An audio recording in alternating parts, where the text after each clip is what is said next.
Ó, no termômetro, no botão, né? Ó, 1, 2, 3, 4, 5, 6, 7, 8, máximo. O cara foi lá, o soldado foi lá no botão da fornalha, ó,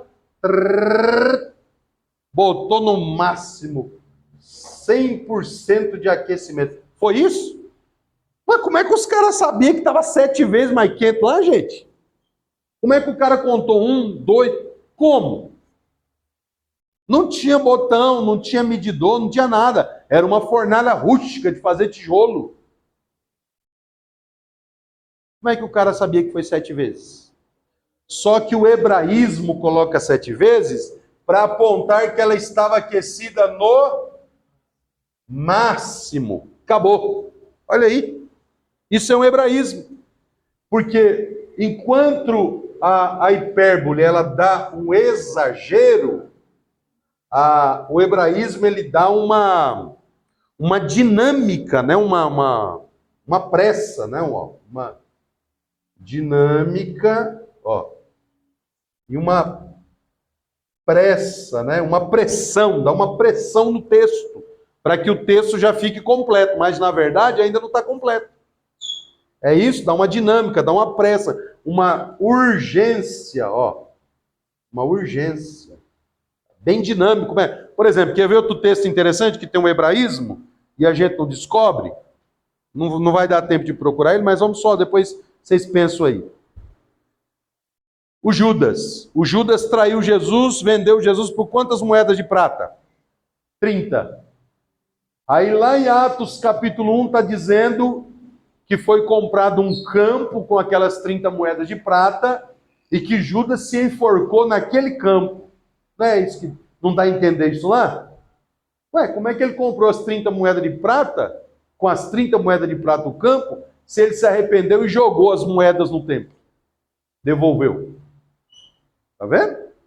Aí o texto diz lá em Mateus 27 que os sacerdotes lá e os principais pegaram aquele dinheiro e disseram assim: olha, não é bom colocar esse dinheiro de sangue junto com o cofre, com o dinheiro do templo que é sagrado, mas vamos comprar um campo com ele. E aquele campo passou a se chamar campo de sangue do oleiro Alcedama. Então quer dizer, aí o Mateus 27,5 diz que o Judas jogou as moedas e saiu para se enforcar. Quer dizer, deu tempo dos caras correr lá, comprar o campo e o Judas ir lá e se enforcar no campo? Deu tempo? Não deu tempo. Mas no hebraísmo, na dinâmica, na pressa, na urgência, parece que o Judas foi, comprou, subiu, se enforcou e morreu. Mas não foi. Então olha só, o hebraísmo ele é dinâmico. Então o hebraísmo coloca o quê? 7 vezes. Mas significa o quê? No máximo. Tanto é que o contexto após vai dizer que realmente estava no máximo, porque o texto diz com detalhe o quê? Que quando aqueles soldados se aproximaram para jogar os 3 jovens lá dentro, o que aconteceu com aqueles homens? Foram queimados ali na porta, quer dizer, estava no máximo ou não estava? Mas o cara não foi lá se fosse hoje. Hoje, óbvio, né? Cara, hoje sim ou não? Ô fulano, aquece aí o forno aí. Onde é que você vai? Botãozinho eletrônico, automático, no digital, tal. Opa, 7 vezes. Quantas vezes aguenta? Aguenta 15 vezes mais. Mas bota 7. Opa, aí o digitalzinho lá, o que o digitalzinho vai mostrar? Ó, 7 graus. Acabou. Mas como é que o cara lá soube que estava certo? Ô, Nabucodonosor, 7, tá? Contei. Uma pelo estralar. Plá, plá, plá. Não, não é assim. Então vocês estão vendo, irmãos? Isso entra como também, como contexto da época. Não havia digital, não havia botão, não havia nada.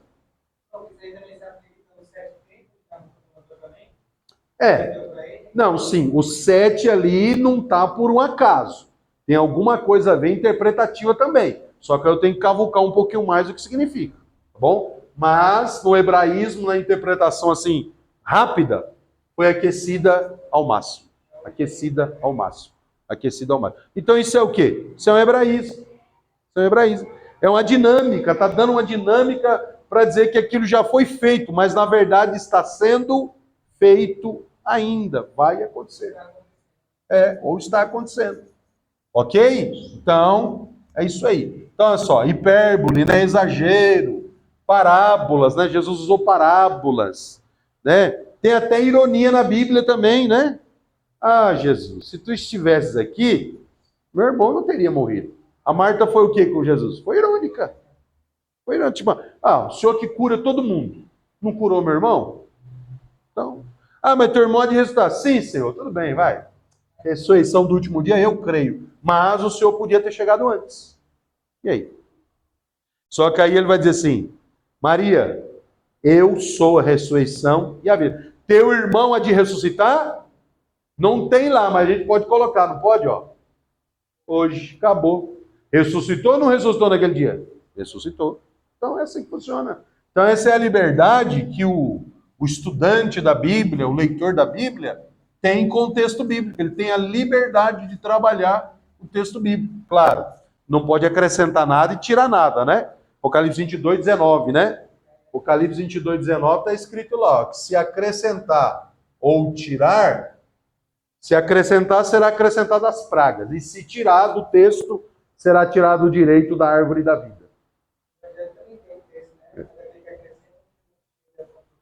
Isso, um tio, né? Então, olha só. Então, tem que tomar muito cuidado. Claro, irmãos, quando o João está escrevendo isso aqui, João está falando da palavra cânon, ó. Que tem quantos livros? 66 livros, ó. Cânon, né? Que significa medida exata, olha só. Quer dizer, aí ele está falando o quê? Doutrinariamente, ó. Doutrinariamente eu não posso tirar e nem colocar. Nem tirar e nem colocar. Mas ali, ó, teu irmão é de ressuscitar, ponto. Mas eu, como um bom examinador do contexto antes e o contexto depois, Jesus está dizendo assim, Marta, você não entendeu, eu vim aqui para fazer alguma coisa hoje, não é amanhã, é hoje, é agora. Nem antes, é agora. Nem antes porque tudo tem o seu tempo, olha aí, ó. E é agora porque é o tempo de Deus. Aí quando ele chega lá, tirar a pedra, quem que se manifesta de novo? Marta ou Maria? A Marta de novo, Senhor, já cheira mal, já é de 4 dias. Aí o que Jesus vai dizer? Marta, Marta. Responde duas, por que 2 vezes? Para enfatizar o que ele está falando, ó. Em verdade vos digo, ó, para enfatizar o que ele está falando. Marta, Marta, não te hei dito alguns minutos antes, quando você foi me encontrar lá na entrada da cidade, que se você crês, verás a glória de Deus? Eu sou a glória de Deus em carne. Aí João vai dizer assim, vimos a glória do unigênito do Pai em carne. Acabou, olha aí, ó. Texto, ó. Tecido, né? Ó. Texto, tecido entre si, ó. Acabou.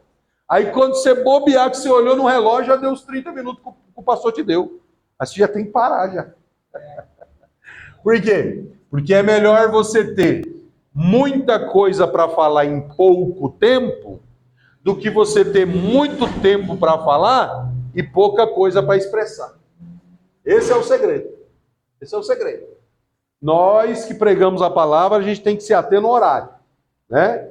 E se eu cair na besteira, o pastor me deu lá 20 minutos para pregar. Eu estou olhando assim porque eu estou procurando a tampa que caiu aqui, depois eu acho. Se eu subir lá em 20 minutos que eu tenho e dizer assim, irmãos, foi me dado aí 20 minutos, mas só para explanar aqui eu precisaria de 15. Quer dizer, já perdi quantos minutos falando isso? Aí, ó. O pregador tem que ser inteligente, meu irmão.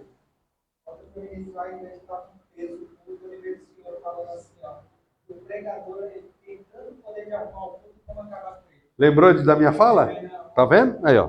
Então, é bem por aí. Porque aqui, irmão, vocês não estão aprendendo só teologia.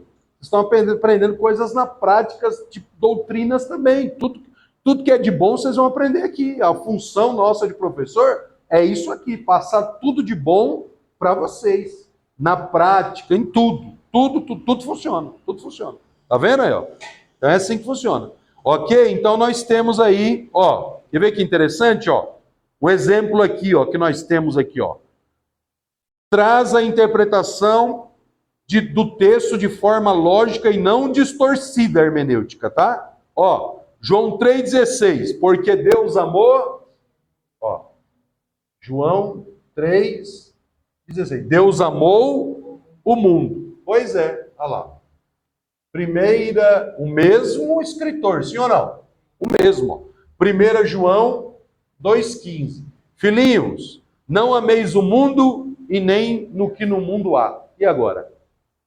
E agora? Isso, olha aí, ó.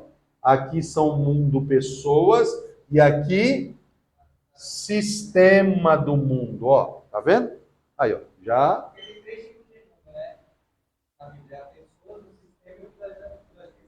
Isso. Então, é nesse sentido, ó. Hebreus 11:3, ó.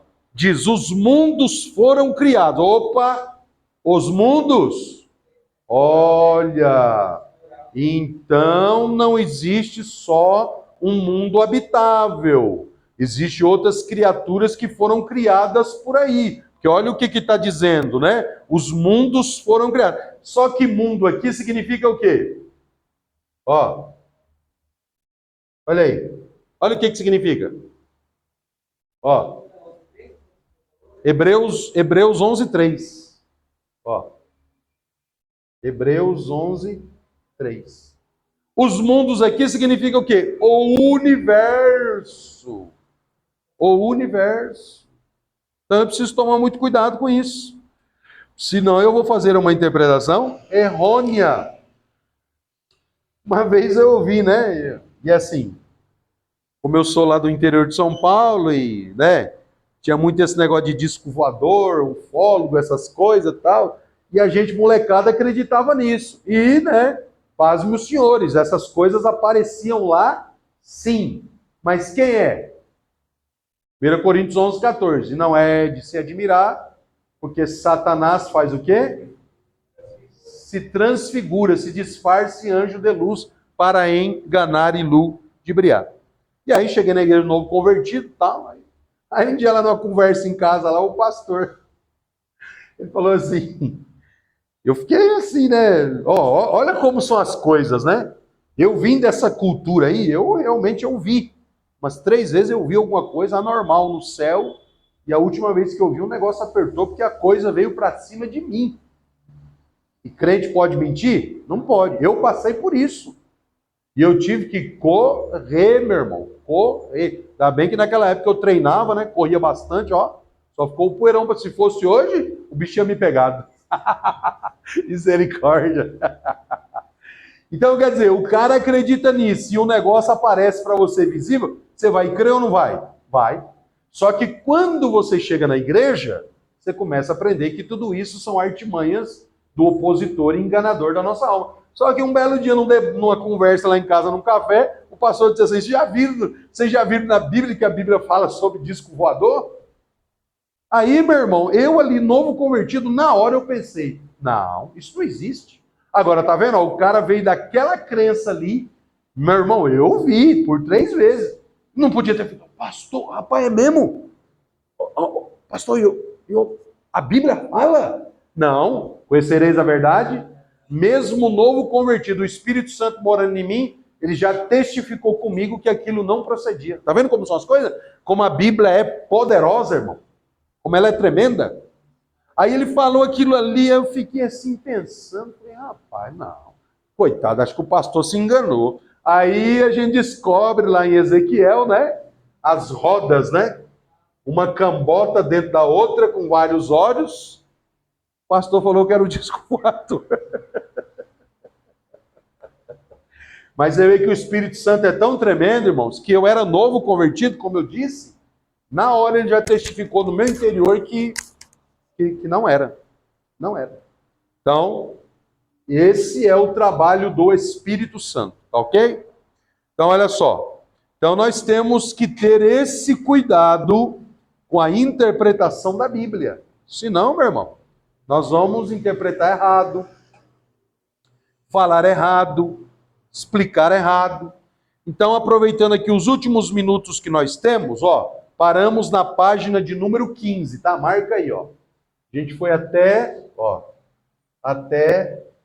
página 15, tá bom? Até a página 15. Então, olha só. Então, vamos ver aqui, trouxe aqui uma colinha, né? Que seria de nós sem a colinha, né? Seria de nós sem o esboço, né? O esboço, um nome mais chique, né? O arcabouço, né? O esqueleto, né? Do sermão, né? O arcabouço é o esqueleto do sermão. Quando você chegar em homilética, vocês vão aprender isso aí. Então, olha só, quando nós olhamos para Atos dos Apóstolos, olha aí, Atos dos Apóstolos, capítulo 14, do 6 até o 12, nós vamos ver Barnabé e Paulo. Eles chegam numa cidade chamada Listra, que estava Listra e Derbe. Olha só, duas cidades. Listra e Derbe. Informações hermenêuticas do texto. Tá vendo? Detalhes do texto, tá bom? Eles chegam lá. E aí, óbvio, né? É curado um enfermo naquela localidade. Um paralítico. Ele é curado. Ah, meu irmão, quando ele é curado, os habitantes daquela cidade... Você tá com o texto aí, Rafa? Leu 14 e 12. Olha do que os habitantes começam a chamar o Barnabé e o Paulo. A Barnabé chamaram e a Paulo Mercúrio, porque era esse o principal portador da palavra. Aí já está Paulo, né? Então, Paulo chamou de Júpiter e... Isso. Não, digo, já está o nome Paulo aí, né? Então a Barnabé chamaram Júpiter. Olha aí, Júpiter. E Paulo Mercúrio. Só que uma outra tradução vai dizer que a Barnabé chamaram Zeus, e a Paulo chamaram Hermes. Olha aí, Hermes. Hermes de hermenêutica. Tá vendo? Por quê? Porque é muito interessante que Júpiter... Deixa eu ver aqui, quer ver, Zeus e Hermes eram os Zeus e o Hermes era para os gregos, isso mesmo, os gregos. E Júpiter e Mercúrio,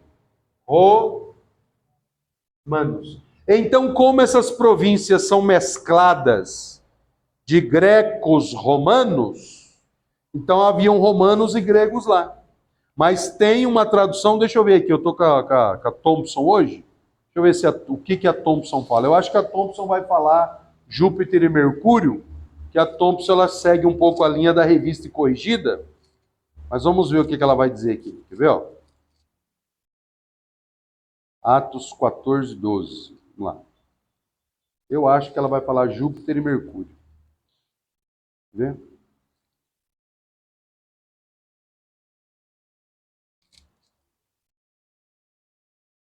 Júpiter e Mercúrio. Espera aí. Às vezes um comentáriozinho aqui do lado, né? Ela pode mudar um pouquinho. Deixa eu ver. Ver? Por isso que é bom várias traduções de Bíblia, né? Não tem nada comentando. Júpiter e Mercúrio. Mas tem algumas traduções que vai colocar Zeus e Hermes. Agora, por que chamaram Paulo? Lê aí. Por que chamaram Paulo Mercúrio ou Hermes? O 14. Ou 12. Isso. Porque quem falava era quem? Paulo era quem falava. Falava, verbalizava, explicava. Era Paulo quem estava explicando, dando o quê? o sentido, olha aí, ó, explicava o sentido. Paulo era quem explicava o sentido do assunto que estava acontecendo. E qual era o assunto que aconteceu? A cura de quem? Pois é, Paulo vai falar e explicar quem é que efetuou aquela cura. Aí Paulo vai explicar que foi quem? Ó, Paulo vai dizer que foi Jesus. Que eles não eram nada daquilo que eles estavam pensando, mas que foi através de Jesus que aquela cura aconteceu. Então, olha só. Então, dentro de uma crença lá greco-romana, Júpiter, Zeus ou Mercúrio e Hermes, Paulo vai apresentar quem? O verdadeiro e único Deus, Jesus. Mas olha só, Hermes, como que é o nome lá? Aqui ó, Hermes, hermenêutica. Por quê? Porque o Hermes ou o Mercúrio, eles eram considerados, claro, isso aqui é mitológico, tá? Esses deuses nunca existiram, isso é mitologia grega, mitologia grega. No panteão dos deuses, oi? King James fala? Pode ler. E assim, o Parabéns era o nome de Deus, e Paulo chamado Hermes, pois eram eles quem falavam com poder. Tá vendo? A King James fala, né? Hermes, tá vendo? Então, olha só. E aí, lógico, né? Alguns comentários de Bíblia de estudo, ou na lateral, no rodapé, vai citar o nome Hermes. E até algumas referências vai dizer, daí surgiu o nome hermenêutica, que é a ciência da interpretação, tal. Então, olha só. Eles já acreditavam nisso. Que para fazer uma boa interpretação, sem erro, sem nada, de qualquer assunto, não só da Bíblia, precisa ter alguma coisa sobrenatural por trás. Eles já acreditavam nisso. E aí, lógico, né? Quem é que nos faz fazer a interpretação correta? O Espírito Santo. Acabou. Então, quer dizer, a linha na direção que eles estavam indo, estavam equivocadas, mas acreditavam que havia um ser espiritual por trás. Agora, na correta interpretação, é o Espírito Santo que faz esse trabalho. Ok? Então, quer dizer, sem uma vida de oração, sem uma vida de jejum, sem uma vida de principal dos três. Qual é o principal? Vigilância, dedicação, como os professores usam aí, né? Um esmero pela palavra, ser esmerado, um aluno esmerado, né? Quer dizer, um aluno dedicado, um aluno bem afiado, bem controlado nos seus horários de leitura. Óbvio, irmão, quem lê mais, sabe mais. Quem pesquisa mais, descobre mais. Quem procura mais, encontra mais. Então é assim que funciona. Acabou. Agora, né, o camarada só pega a Bíblia para ler quando vai pregar. Só quando vai pregar. Né? Aí fica lá, né? Rapaz, eita, rapaz, eu trouxe uma Bíblia hoje. A minha tem um índice aqui, né? Rapaz, eu trouxe uma Bíblia hoje sem um índice. Né? O índice é igual essa parte de baixo aqui, ó. Não tem nada, né? Aí o cara fica lá. Aí eu indo por mão do lado. Não, isso que eu tô dizendo, irmão, não é novo convertido, não. Isso é obreiro da igreja. O cara lá assim, ó. Ué, esse tempo atrás, eu estava na igreja no meu ministério e foi chamado lá o tesoureiro, né, de tomar conta de todo o setor, e disse, irmão, já que o tesoureiro está aqui, nos contribuir e, por favor, só faça a leitura da contribuição, né, e óbvio, né, a maioria das vezes se usa onde, lei? Malaquias, rapaz, o irmão já senhor de idade, já muitos anos de crente, tesoureiro da igreja, de todo o campo. Quem disse que ele achou o Malaquias, meu irmão? E a igreja olhando para ele. Aí ele olhava para os obreiros, ver se os obreiros davam uma dica, lotada a igreja, sede. E ele, irmão, não achei não. Pois é, contribuiu com a alegria. Gente do céu. Eu não sabia onde eu enfiava a cara, meu irmão. Estava sentado no púlpito atrás dele. Então, quer dizer, falta de um costume. E ele com uma Bíblia lá bonita, rapaz, uma Bíblia Eu nem sei que Bíblia que é aquela. Isso faz muito tempo. Uma Bíblia nova que tinha lançado, bonita, como eu vi quando ele folheou, assim, com as letras grandes e bastante nota de explicação, né? Pois é, só para fazer volume, porque ler mesmo que é bom nada. Entendeu? Então, fica complicado essas coisas. Então, olha só. Atos 14, 6 e 12 fala de Hermes. Tem também um cooperador de Paulo, que o nome dele também, ó, cooperador, né, ó. Cooperador de Paulo, que o nome dele também é Hermes. Por quê? Porque a região, irmão, greco-romana, os nomes eram os nomes normais da época, entendeu? Nomes normais. Por exemplo, nós temos nomes hoje aqui no Brasil, que esses nomes não são de origem brasileira. São nomes que vieram de outros lugares. Por exemplo, o meu nome, né? O meu nome. O meu nome aqui no Brasil, Carlos. Mas na Itália, Carlo. Carlo. Não tem o S. É Carlo. E ainda puxa, né? Carlo. Carlo. Então, quer dizer, o meu nome não é de origem brasileira. Mas quantos Carlos tem no Brasil? Meu irmão, eu acho que tem mais Carlos no Brasil do que cachorro no meio da rua. Minha avó falava isso. E você pode ver, né? Vai, todo lugar tem um cachorro, não tem? Até no filme que você está assistindo, um vira-lata passa correndo lá.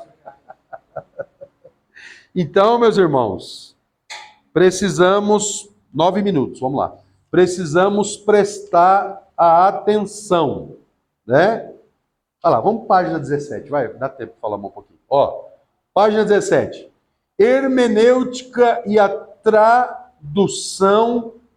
bíblica. Isso aqui também eu tenho que tomar muito cuidado com a tradução bíblica. Por exemplo, aí entra já puxando aí um ganchozinho das várias traduções que nós temos em mão. Por exemplo, aqui, ó, a gente viu, né, que Hermes não está nas traduções que a gente está usando aqui, mas está em uma outra tradução, na King James. Então isso ajuda muito também, muito. Por quê? Porque existem as traduções formais e as dinâmicas. As dinâmicas já vão ajudar um pouco mais, que já vai estar esclarecido, né, ó. Hermenêutica é a tradução bíblica. Exemplo, ó. Diga para Herodes aquela raposa. Jesus não fala isso? Jesus fala isso.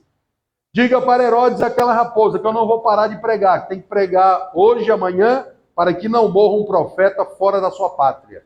Jesus está dizendo isso. Rapaz, Jesus chama o Herodes da época de raposa, né? Só que, ó, tá dizendo aqui na página 17, ó, que em algumas tribos, raposa significa homossexual. Pensou? Claro que Jesus não está chamando Herodes disso. O sentido de raposa, o que ele está querendo dizer ali? Já viu falar em filme? Diga para aquela raposa velha. Já viu? O que significa? Cara experiente, malandro, um malaco, como a gente usa aqui no nosso meio. Então Jesus está dizendo assim, ó, diga para aquele camarada experiente nas maracutaias dele, que eu não vou parar de pregar. Mais ou menos isso. Jesus não está chamando o cara de homossexual, entendeu? Não gosta de tomar banho, né? Não gosta de tomar banho, né? O cara que é ligeiro, rapaz, isso é uma raposa, porque a raposa rouba, a raposa é ladrona, entendeu? Então Jesus está usando esse sentido, né? Outra coisa também, ó, quer ver? Ó, numa tribo africana ocidental, redimir, ó, redimir significa o quê? Tirar a argola da cabeça e do pescoço. Então, quer dizer, se o cara for pregar lá no meio de uma tribo, ele já tem que observar quais são os costumes e os significados que eles usam lá. Porque dependendo da palavra que você falar, ó. Já pensou?